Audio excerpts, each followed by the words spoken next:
bi'ulumihi wa bi barakatihi fid dharain amin. Kanjeng Nabi dawuh dzabhur rajuli an tuzakkiyahu fi wajhihi rawahu Abi Dunya. Biasanya rawahu Ibnu Abi Dunya. Dzabhur rajuli utawi nyembelehe wong lanang. Dzabhur rajuli utawi nyembelehe wong lanang, tong mateni monggo. Dzabhur rajuli utawi nyembelih wong lanang antu zakiyah iku yen to tazkiyah. Tazkiyah itu ngapik-ngapik, nyucikake sebenarnya. Nyucikake sapa sira? Antu zakiyah iku yen to nyucikake sapa sira? Nyucikake sapa sira hi ing ar-rajul. Hi ing ar-rajul fi wajhihi ing dalem ngarepane ar-rajul. Fi wajhihi ing dalem ngarepane ar-rajul. Rawahu sing riwayatake hu ing hadis Abi Dunya sapa Imam Abu Dunya. Nah kan berarti kan ini Abi. Harusnya ada Ibnu. Karena Abi itu jer kan? Abun ketika ada ya-nya tuh berarti jer. Berarti ada tambahnya Ibnu Abi Dunya. Rawa itu kalimat fi'il, ya kan? Fi'il butuh fa'il biasanya rafa. Rawahu Ibnu Abi Dunya, jelas kali ini. Insyaallah. Kalau orang rawahu Abu Dunya ya, Abu ada ini Abi. Jadi ada Ibnu Abi Dunya. Benar. Kanjeng Nabi pernah ngendikan diriwayatkan oleh Imam Ibnu Abi Dunya, dzabhur rajuli an tuzakkiyahu fi wajhihi. Menyembelih seseorang, dikatakan menyembelih seseorang itu ketika Anda mentazkiyah. Mentazkiyah ku ngapik-ngapik, memuji-muji dirinya fi wajihi, di wajahnya. Kurang mudeng mesti. Artinya gini, kamu itu termasuk sudah membunuh seseorang ketika apa? Ketika kamu itu memuji orang yang kamu puji di depannya dia. Mbok apik-apik. Wah, contoh sopan muji-muji adib. Nah, muji-muji adib walaupun tidak ada yang bisa dipuji. Wah, masa adib itu Masya Allah wafi'ane sopan ngomong ngono kok ndo ngarepane adib, itu sama dengan sopan sedang menggorok gulune membunuh karakter. Sarane ngono. Wong iku orang kalau sudah terbiasa untuk dibobong atau dipuji-puji, itu nanti dia akan terlena. Ketika sudah terlena, nanti dia akan malas-malasan untuk beramal. Wis ono sing nganggep aku apik kok santai wae. Ya. Wis ono sing nganggep aku sing apik wis santai wae. Kalau wong liya padha wae. Kan ngono. Pikirannya seperti itu. Nah, itu namanya membunuh. Makanya pembunuhan karakter yang sejati itu seperti itu. Kamu memuji seseorang di depan orang itu langsung. Kalau tidak di depan orangnya, mbok gibahi ngene, cara saiki. Mbok gosipin kok apik nangane wong ngarepane wong liya, tanpa ada orang itu beda lagi urusan. Beda lagi. Misalnya kamu nanya mana si fulanah, wah cake ayu tak takokno kancane ngono. Nah, gak si Adib ngincer wong wedok ayu misale. Nah, terus dia takon karo sapa? Man, sop, kowe kenal iku tanggamu ketok kok. Heeh, Mbak iku. Terus Sopman secara tidak sengaja, oh mbak iku apik, senengane ngaji, kemudian masak yo enak, ya kan? Terus tampilannya orang ngetowot, koyo Mas Adib kan ngetowot leleh. Nah terus lapo Mas mbok takokno kan, misalnya Adib apa Sopman pun ngono. Sakne sampean takon krana pengen nembak, pengen dadi bojone mundur wae, ora level. Tapi kan masih ide, Sopman memuji si wanita tersebut bukan di depan wanita orang tadi kan, jadi di depannya Adib toh, itu beda lagi, tidak membunuh karakter. Makanya nek wong dipuji-puji biasanya rasanya merinding piye lho ya. Nek kayak aku wis terbiasa dipuji wis biasa. Makanya iya nek aku krungu dhewe sering ngono, gusane ku masyaallah ngene-ngene. Aku jawab wis biasa ae, Bro.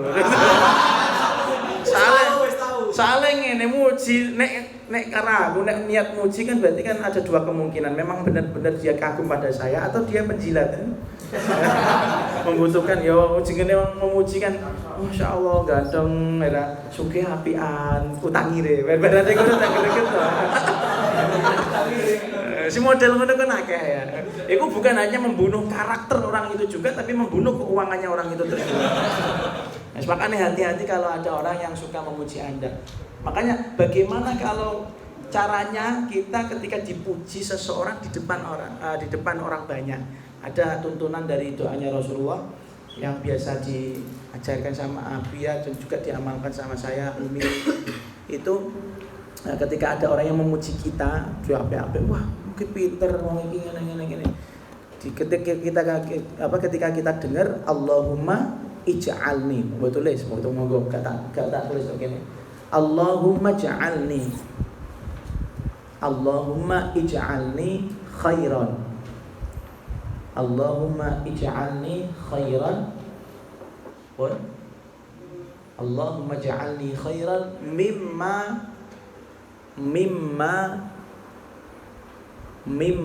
yadhunnun. Allahumma ja'alni khairan mimma yadhunnun. Nah, iki dongane kanggo tolak balak ya. Tolak balak ketika ada orang yang memuji kamu secara berlebihan atau seakan-akan kamu dipuji di apik-apik temenanan dengan seseorang, ada doanya biar kita enggak mati karakter atau biar kita tidak terlena. Allahumma ja'alni khairan mimma yadhunnun. Artinya ya Allah, jadikanlah aku pada kebaikan seperti yang mereka persangkakan kepadaku. Jadikanlah aku dalam kebaikan. Jadikanlah aku dalam kebaikan mimma yadhunnun. Jadikan aku di dalam kebaikan mimma yadhunnun seperti yang mereka persangkakan kepadaku. Persangkakan kepadaku. Jadi nek ana wong ngapik-ngapik kowe misalnya, wah sopan iku Masya Allah, bocah manis ngono. Era nyapune sregep, terus kekuatannya Masya Allah. Segini ya Allah. Artinya di apik-apik ngono iku. Li bocahe alus santun lho.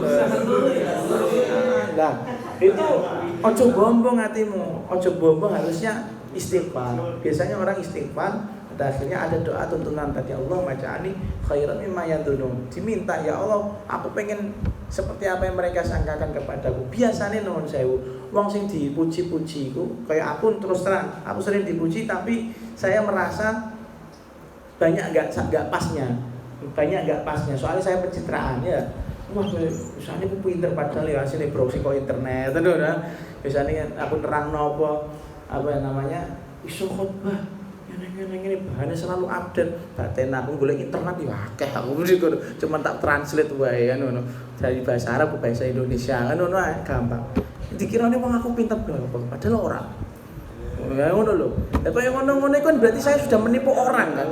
Saya sudah menipu orang dengan wujud saya di depan orang banyak iso khotbah. Padahal khotbah iku ya sudah persiapan. Padahal aku ora gawene ya copy paste sing akeh, bukan ngalim temenan.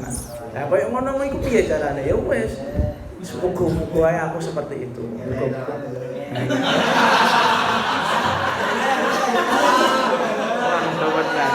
Allah bacani ya saiki ada muni ngono barang aja. Pencitraan itu perlu. Ya intinya ngono ben akeh sing memuji berarti akeh donga kan ngono kan. Ya Allah. Pokoknya intinya gitu ya, hati-hati. Kalau sampean dipuji Pak RT misalnya, dipuji seseorang gitu, Masya Allah kinerjanya baik, itu jangan terlena, terlena. Dan ini hadis ini peringatan bagi kita, jangan mudah untuk memuji orang lain di depan orangnya langsung, nggak baik karena akan membunuh karakter. Di hadis lain disebutkan bahasanya itu qata'a dhuhrahu ya, memotong tulang punggungnya.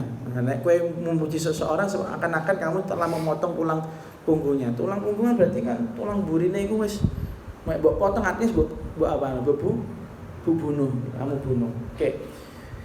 Qauluhu dzubbu an a'radikum bi amwalikum. Dzubbu belo sira. Bahasane ngono ae. Belo sira. Ya jogo ya kena belo kena.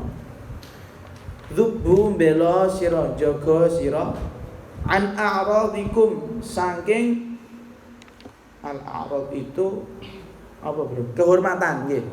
An a'radikum saking kehormatan ira kabeh, dzubbu bela sira utawa jaga sira an a'radikum saking kehormatan ira kabeh dibela dijaga kelawan apa? Bi amwalikum kelawan bondo ira.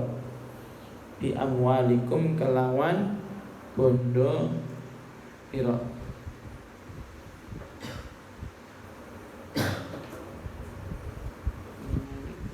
Hadithun hasan rawahu al-Khatib al-Baghdadi. Rawas riwayatake ing hadits al-Khatib al-Khatib sapa Imam Khatib al-Baghdadi. Oke. Kata Rasulullah sallallahu alaihi wasallam, "Dzubbu an a'radikum bi amwalikum." Jagalah harga dirimu. Jagalah bela apa ya, belalah kok apa sih? Pokoknya jagalah harga dirimu bi amwalikum dengan hartamu. Jagalah harga dirimu dengan hartamu. Ini artinya bukan hadis mengajak Anda untuk kaya secara finansial, enggak. Bukan. Hati-hati, ini bukan dalil bagi kita untuk ayo nek pengen terhormat kita harus kaya, enggak, dan seperti itu maksudnya. Beda, salah ya. Maksudnya dijaga bagaimana? Terkadang ada harga diri itu memang bisa dibeli dengan uang. Kasarannya gitu. Harga diri saya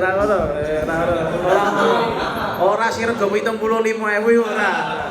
Harga diri artinya gini, ketika harga dirimu dihina orang lain, dinyek-nyek uang, iku ono kalane kamu memberi sedekah kepada dia dengan hartamu, justru akan mengangkat harga dirimu sendiri.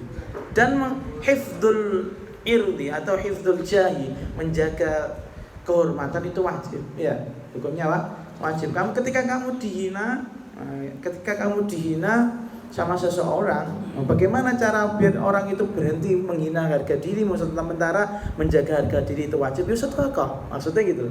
Sedekah. Makanya Imam Syafi'i pernah ngedikan, idza kathurat uyubuka fil baraya. Ketika aibmu terlalu banyak di sisi orang lain, banyak manusia itu menganggap kowe welek. Allah ta ya, rajin.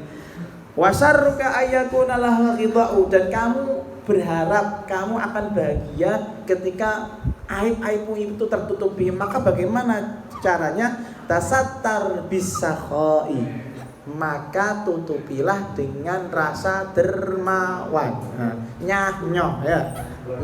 Nyah-nyoh, bukan harga dirimu yang dinyah-nyoh ya. Dermawan. Nanti yang suka memberi. Makanya wong nek wis dicekoki terus, wong nek wis diweki terus, wis minimal duwe rasa ewa. Saya teringat ceritanya Abu yang sering menceritakan tentang Bayi Arwani ketika mau buka majelis untuk ini kholwatan di Kuanaran. Itu kan susah banget untuk dapat tanah tersebut, untuk dapat tanah yang untuk orang-orang kholwat itu thariqah. Bagaimana cara beliau menaklukkannya? Awalnya yo diomongnya apik-apik ora kena. Suwe-suwe yo wis diweki sarung lah dibuat, diweki pakanan dibuat, tapi suwe-suwe ditampa. Dan akhirnya tanah tersebut diberikan kepada Mbah Arwani. Artinya bisa orang itu ditaklukkan dengan duit itu bisa gitu loh. Gamane ngono.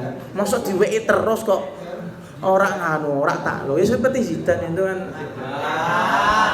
Contoh. Siapapun itu bisa jadi budaknya Zidane kalau mau. Ya kan? Kamu tak beli gitu. Nah, ngene muni ngono kowe. Nek ono bocah macam-macam ki tak tuku kowe bodhe ngono. Ya. Tak susu ya. Harga dirimu ku sepiro? Sate 1000 susu selawe. Ya. Jadi tetap kita wajib untuk menjaga harga diri. Makanya mungkin ini hadis yang juga dijadikan landasan sama Abah Lutfi ya. Levelnya kiai, mobilnya kudune Alphard kata beliau. Levelnya kiai kudune Alphard. Nek sak ngisore Alphard durung kiai temenan. Jarene. Ora kiyenku mobil yo. Ya, Avanza aku. Gungko tahun ngarep ganti mobil ya Allah. Brio, aku pengen Brio. Nah, ojo, Lipton ku legend. Mungkin seperti itu. Ketika kiai moro gowone Alphard.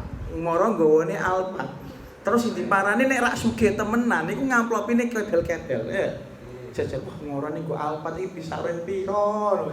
Kowe 1 juta entek kanggo bensine.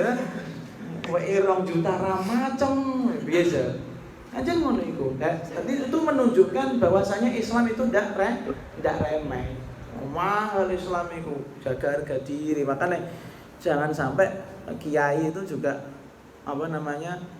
harus punya itu namanya memperlihatkan sisi duniawinya. Artinya memperlihatkan aku sugih aku butuh kue. Makanya kata Abah Guru Sekumpul yang Abah Guru Zaini Abdul Ghani, kalau kita mau ngajar, kalau kita mau taklim, ngajar pada suatu majelis, itu kata beliau sadurunge ngajar kowe kudu sugih dhisik. Kudu sugih dhisik. Kenapa? Karena kalau kita sudah kaya sendiri, nanti kita tidak berharap dari bicara-bicara orang tersebut. Walaupun sing ngomong ini sing arep bicara biasane ya. Ya ora apa-apa lah. Enggak padha wae kono ya golek duit. Ya. Kalau kita belum alim temenan, belum kaya beneran, maka kita tidak boleh ngajak, kata Guru Sekumpul. Ya seperti itu nanti pada akhirnya kiai iso dituku. Wah, akhirnya ilmunya hina. Kalau kiai sudah hina berarti sak ilmune melu hina. Wong ora krasa kan ngenyek ilmune. Ora krasa. Iki dosa apa ora yo dosa. Makane kiai-kiai harus hati-hati. Dan nek kiai sing temenanan iku nek wirai temenanan ya emah ngono niku. Diweki gelem, asih kalau dia nyari ndak mau, tapi kalau diaturi nanti nafkahnya atau duitnya itu dilarikan kepada hal-hal yang positif. Pokoknya kita harus jaga harga diri kita.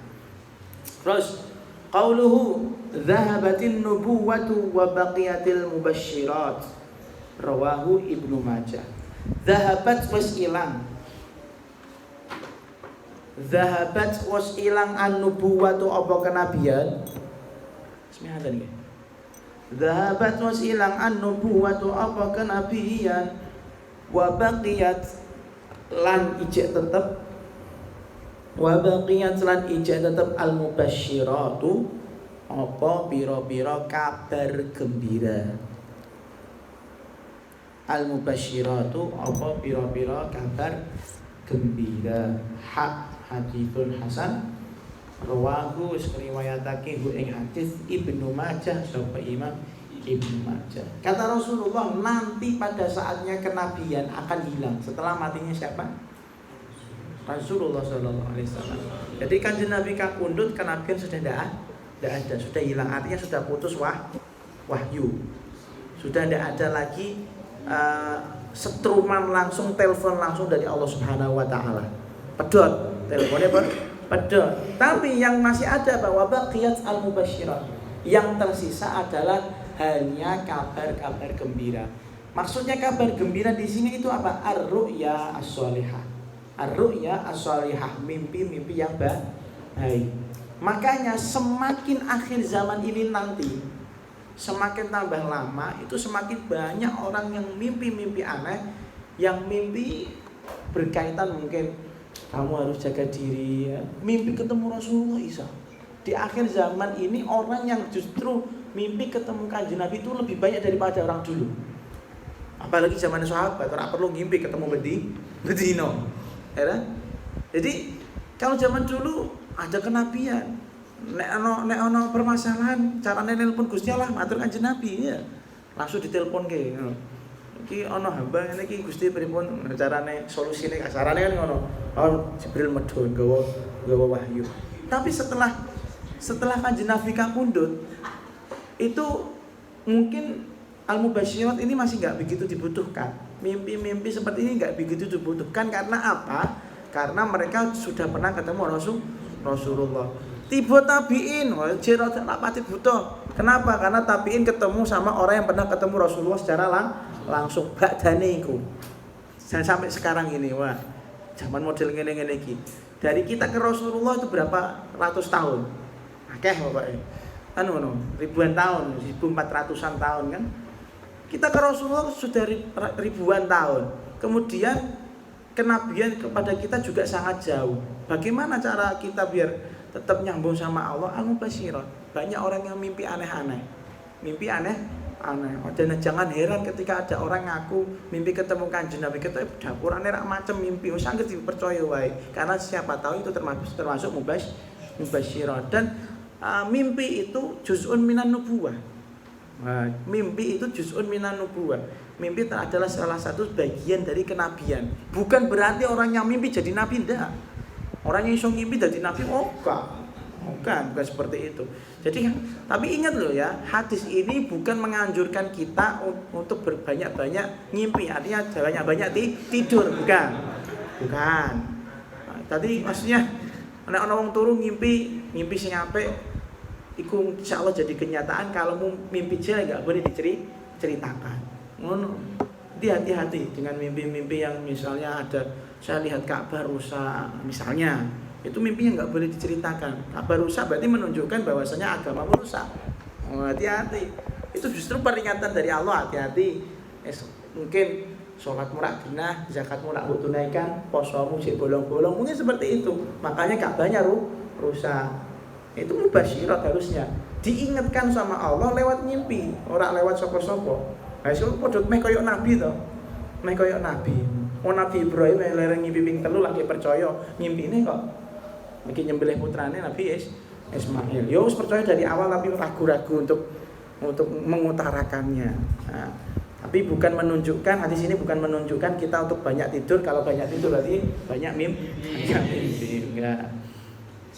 Karena di akhir zaman itu nanti lebih banyak lagi mimpi-mimpi yang aneh. Manusia ketemu Kanjeng Nabi bawa pesen apa, ketemu wali bawa pesen apa, itu akeh. Lah dene sing ora ngimpi malah bejo meneh. Ngono ae. Wis turu los ngono ilang peteng kabeh. Kawe turu pol tangi ku wis retine apa? Enak ngono. Lah daripada mimpi basah, Bro. Enak ana mimpi basah. Mending asline. Aku mudeng aku. Sing ini lak mudeng nek aku kan asli terus alhamdulillah. Iya. Aja dipaksakno metu mimpi ae. Jadi tak kuat. Wes tak kuatan. Hati-hati.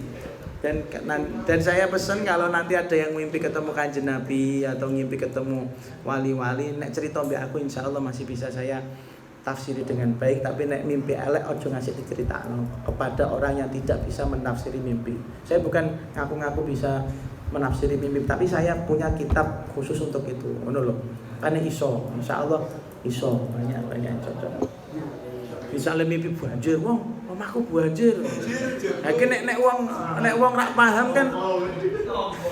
Nek wong rak paham kan banjir masane ana bencana, padahal banjir bisa diartikan rezeki yang terlalu buah. Pinter ta.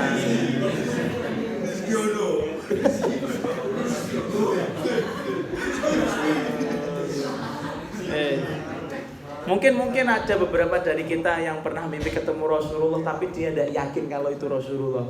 Ta ora, iku Nabi ora. Kok mung ketok jubahe tok, mung ketok tongkate tok, nggih kok tenanan, Bro. Ora. Ya, mungkin ya anggap itu adalah mubasyirat, adalah hal-hal yang membuat kita bahagia, adalah tanda bahwasanya berarti saya masih diperhatikan, keimanan saya masih diharapkan. Hukumku jadi dituntun apik. Ngono. Nek ora tau ngimpi, ora tau apa wis malah penak meneh. Karo tir-tir-tine neraka tenan swarga. Dzul wajhaini fid dunya ya'ti yaumal qiyamah wala wajhani min nahrin. Dzul wajhaini utawi wong kang duwe wajah loro. Dzul wajhaini utawi wong kang duwe wajah loro fid dunya ing dalem donya. Dzul wajhaini utawi wong kang duwe wajah loro fid dunya ing dalem donya. Yakti ku bakal teka sapa dzul wajhain. Yakti iku bakal teka mara sapa dzul wajhain yaumal qiyamati ing dalem dina kiamah. Yaumal qiyamati ing dalem dina kiamah. Walahu lan hale iku tetep keduwe dzul wajhain.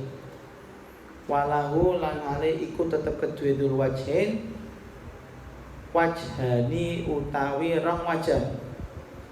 Wajhani utawi rong wajah min narin saking neraka. Haditsun hasan rawahu at-Tabarani. Ada Rasulullah yang diriwayatkan oleh Imam Tabarani, beliau pernah bersabda, "Dzul wajhaini fid dunya ya'ti yaumal qiyamati wa lahu wajhani min nar." Orang yang memiliki dua wajah selama di dunianya, artinya munafik, dok kono ngomong A, dok kono ngomong Z. Beda, bertolak belah. Yo kan, yo harus ojo muni be terlalu dekat sama Z ngono lho. Jadi nek gone kono muni aku belo kowe soalnya si Z itu ngelek-ngelek kowe, tapi nek gone Z muni aku belo kowe soalnya si A ngelek-ngelek kowe, kan itu namanya adu domba. Punya dua wajah, entah adu domba, entah itu jadi orang yang munafik. Orang-orang yang seperti ini, yang kelakuannya seperti ini, sing ora iso dipercaya nok pihak manapun, yakti yaumal qiyamah, nanti di hari kiamat akan datang walahu wajhani minar. Dia mempunyai dua wajah di neraka. Ini tafsiran walahu wajhani minar itu dong mungkin bayanganem wah wajah loro gurune ngene nyabang. Bisa jadi seperti itu. Bisa jadi seperti itu artinya nanti di hari kiamat benar-benar punya dua wajah, dua-duanya dari api, artinya atau malah wajah di binar ini artinya dosanya di double pintu karena dia ngapusi dok, yo ngapusi dok, gini. Jadi ini bisa kiasan, bisa asli, Tapi neng kiamat, mau jingine akhirat, ikut biasanya metune asli. Koyok hadis. Sing nerangno nek sing wong seneng adat ke Pak RT ini yo. Kok Pak ane Pak RT.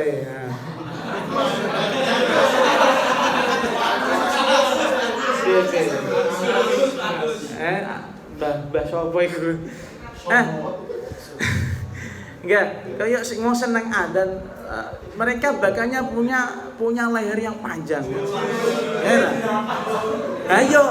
Nek kowe kan ngarani kayak jerapah.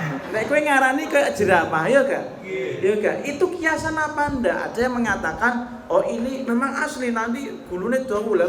Gulu dawa lek kowe dene wong elik. Ya ora elik wong nang akhirat iku sembarang iso apik. Iku nek gambaran donya elek. Atau tafsirannya apa? Tafsirannya punya gulu apa? Leher yang panjang artinya dia itu yang paling dekat makomnya pada rahmatnya Gusti Allah. Semakin tinggi, semakin banyak adzan, maka semakin dekat sama Allah, gitu loh. Makanya rahmatnya terus begini gurune masjid becen.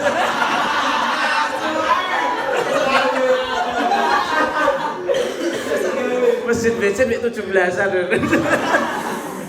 Ora. Iya, ini bukan niat menghina ya. Artinya sampean dadi bocah kudu cerdas ngono lho. Aja mbok tafsire sing ora-ora. Artinya bisa memang benar-benar panjang dan panjangnya itu indah, bukan jelek ngono lho. Panjangnya itu indah atau memang panjang artinya lebih dekat sama rahmatnya Gusti Allah. Sama seperti ini. Ini memang bisa berarti memang benar-benar nanti di akhirat dia punya dua wajah yang terbuat dari api, atau artinya dia dosanya atau adabnya didobel 2 kali. Ngono majas gitu kias. Dailul mar'ati syitran wallahu a'lam bishawab. Kita tutup.